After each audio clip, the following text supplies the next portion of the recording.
Hello friend, तो जो लोग भी अभी बीओई एग्जाम के लिए प्रिपरेशन कर रहे थे या बीओई एग्जाम के लिए यानी कि बॉयलर ऑपरेशन इंजीनियर के लिए इंटरेस्टेड थे, तो उनके लिए अभी झारखंड बोर्ड ने नोटिफिकेशन निकाला हुआ है। उस नोटिफिकेशन के बारे में मैंने पिछले वीडियो में ही डिटेल में बता दिया है, जो भी नोटिफिकेशन आया हुआ है।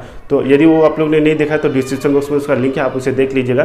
क्या नोटिफिकेशन है वो आपका है समझ में आ जाएगा। अभी इस वीडियो में हम लोग जानेंगे कि जो लोग भी इस बीओई एग्जाम के लिए अप्लाई कर रहे हैं तो उसके लिए क्या क्या जरूरी डॉक्यूमेंट आपको देना है, इसी के बारे में इस वीडियो में हम लोग बात करेंगे। साथ में ये भी बात करेंगे कि इसमें कुछ कन्फ्यूजन है कि जैसे अदर स्टेट वाले अप्लाई कर सकते हैं कि नहीं, डीडी कहाँ से बनवाना है, कैसे बनवाना है।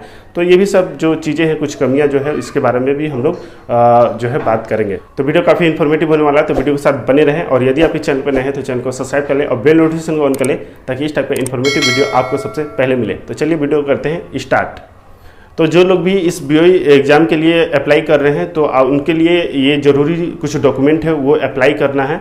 अब देखिए, आप नोटिफिकेशन जब पढ़ेंगे तो आपको क्या है कि वहाँ पे कुछ डिटेल्स नहीं मिलेगा कि क्या क्या डॉक्यूमेंट लगेगा या अदर स्टेट वाले अप्लाई कर सकते हैं या नहीं कर सकते हैं।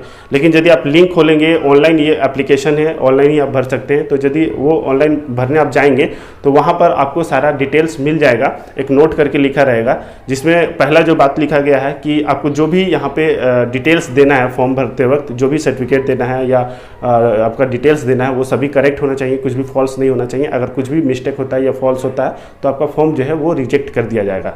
नेक्स्ट जो इसमें बात कही गई है कि जितने भी सारे आपके एजुकेशनल सर्टिफिकेट हैं और आपका जो एक्सपीरियंस सर्टिफिकेट है, उसका हार्ड कॉपी आपको इसका बॉयलर ऑफिस में, यानी कि झारखंड का जो बॉयलर ऑफिस है वहाँ पर आपको जमा करना है। ठीक है, तो ये हो गया। उसमें आपका एजुकेशनल सर्टिफिकेट हो गया, चाहे 10th का हो, डिप्लोमा का हो या बीटेक का हो, वो सारा देना है। साथ में एक्सपीरियंस सर्टिफिकेट देना है और ये जितना भी डॉक्यूमेंट देना है वो एप्लीकेशन फॉर्म के साथ अटैच करके देना है। यानी जो आप फॉर्म फिलअप कर रहे हैं वो भी आपको प्रिंट निकलवाना है, उसके साथ अटैच करके ये सारा डॉक्यूमेंट भेजना है। साथ में अदर स्टेट वालों के लिए यहाँ पे लिखा गया है कि जो लोग अदर स्टेट वाले जो अप्लाई करेंगे तो उनको एनओसी देना है, यानी कि नो ऑब्जेक्शन सर्टिफिकेट। तो यहाँ पर यदि आप पढ़ेंगे तो आपको क्लियरली समझ में आ जाएगा कि अदर स्टेट वाले जो है वो अप्लाई कर सकते हैं। लेकिन इसमें भी कन्फ्यूजन है, क्योंकि यहाँ पर तो लिखा हुआ है क्लियरली कि अदर स्टेट वाले अप्लाई कर सकते हैं, उनको एनओसी यहाँ पे प्रोवाइड करवाना है। लेकिन जैसे कई सारे जो मेरे दोस्त हैं वो ऑफिशियली जब कॉल किए झारखंड बोर्ड में, तो वहाँ पर जो है कि जो भी स्टाफ थे जो कॉल उठाए, वो उनका कहना है कि अदर स्टेट वालों के लिए ये नहीं है। तो अब क्या है ये कन्फ्यूजन, वो तो मुझे क्लियर नहीं है। लेकिन यहाँ पर यदि आप देखेंगे तो आपका यहाँ पे जो है कि लिखा गया है कि आप अदर स्टेट वाले अप्लाई कर सकते हैं, और वहाँ से पता चल रहा है कि अदर स्टेट वाले अप्लाई नहीं कर सकते हैं। तो जो भी जो चीज़ें होना चाहिए था वो प्रॉपर होना चाहिए था, ताकि कैंडिडेट को परेशानी ना हो। और इस तरह से जानकारी जो होती है वो लोगों को इधर उधर भटकाती है और टाइम भी लॉस होता है, तो ऐसा नहीं होना चाहिए।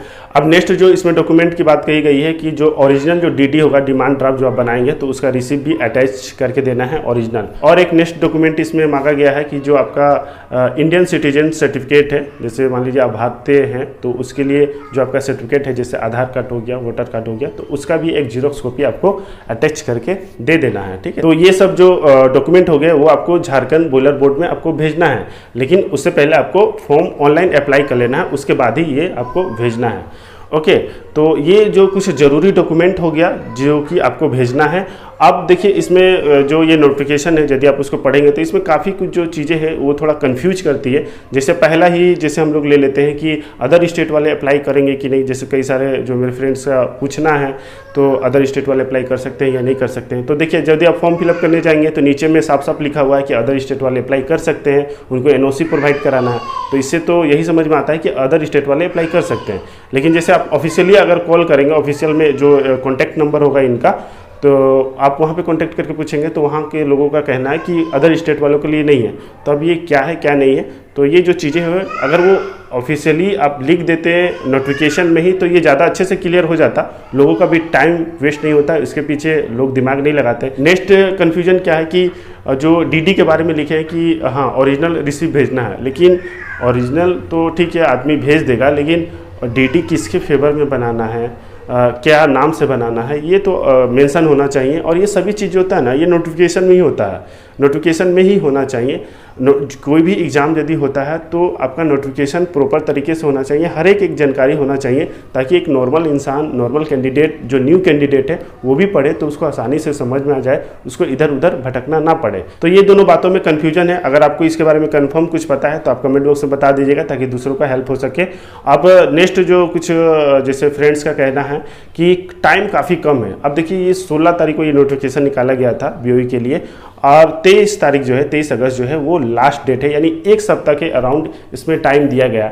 अब देखिए, एक सप्ताह कहीं ना कहीं ये कम है, ये मुझे भी लगता है कि टाइम जो है वो कम है। जो लोग भी अप्लाई करना चाहते हैं, या यदि हम ही अप्लाई करना चाहते हैं, तो टाइम काफ़ी कम है, क्योंकि आप जानते हैं कि जो लोग इसमें पावर प्लांट पे जॉब करते हैं तो वही लोग इसको अप्लाई कर सकते हैं। ऑलरेडी ड्यूटी चलती है, बहुत सारे डॉक्यूमेंट को प्रिपेयर करना पड़ता है, आपको डॉक्यूमेंट रेडी करना है, साथ में एक एक्सपीरियंस सर्टिफिकेट रेडी करना है। तो एक्सपीरियंस सर्टिफिकेट अब कोई लेकर तो नहीं ना बैठा रहता है कि अब झारखंड बीओई का निकलेगा तो एक्सपीरियंस सर्टिफिकेट अटैच करके तुरंत फॉर्म फिलअप कर देंगे। ये जब नोटिफिकेशन आता है तभी लोग निकालते हैं।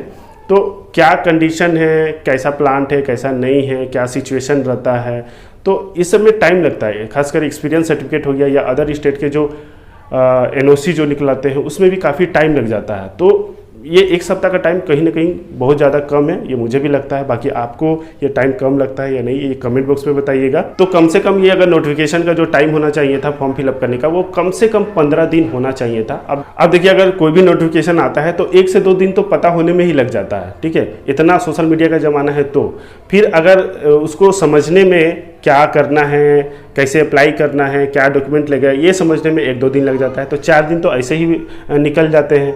साथ में आपका उसमें एक्सपीरियंस सर्टिफिकेट निकालना है, अदर स्टेट वाले हैं तो एनओसी निकालना है, उसमें भी कई दिन निकल जाते हैं। उसके बीच में भी कई सारे कंडीशंस आ जाते हैं, कई जगह इधर उधर दौड़ भाग करना पड़ता है, तो इसमें काफ़ी ज़्यादा टाइम वेस्ट होता है। तो जो नोटिफिकेशन निकालना चाहिए वो थोड़ा टाइम देकर निकालना चाहिए, कम से कम 15 दिन तो होना ही चाहिए। तो ये सब मुझे लगता है कि ये सब कुछ कमियां हैं जो कि नहीं होना चाहिए। जो भी नोटिफिकेशन निकले वो प्रॉपर तरीके से निकले, ताकि हर किसी को आसानी से समझ में आ जाए, और थोड़ा टाइम मिलना चाहिए, क्योंकि डॉक्यूमेंट को रेडी करने में टाइम लगता है। काफ़ी सारे डॉक्यूमेंट होते हैं, चीज़ों को समझने, फॉर्म फिलअप करने और डॉक्यूमेंट को रेडी करने में टाइम लगता है। बाकी ये मेरा सोचना है, आपकी इसमें क्या राय है वो कमेंट बॉक्स में बताइएगा। तो चलिए, आज के वीडियो में इतना ही। बाकी जो लोग भी, चाहे वो झारखंड के कैंडिडेट हो, चाहे वो आपके अदर स्टेट वाले हो, अगर वो अप्लाई कर रहे हैं, जैसे अभी 4-5 दिन टाइम है, तो अगर इस टाइम में अगर वो अप्लाई कर रहे हैं तो वो भी कमेंट बॉक्स में बता दें, ताकि क्या प्रोसीजर है, कैसे क्या वो कर रहे हैं, तो ताकि दूसरे लोग का हेल्प हो सके, वो भी वो जानकारी उनको मिल सके। तो चलिए, आज के वीडियो में इतना ही। अब हम लोग मिलेंगे नेक्स्ट वीडियो में, तब तक के लिए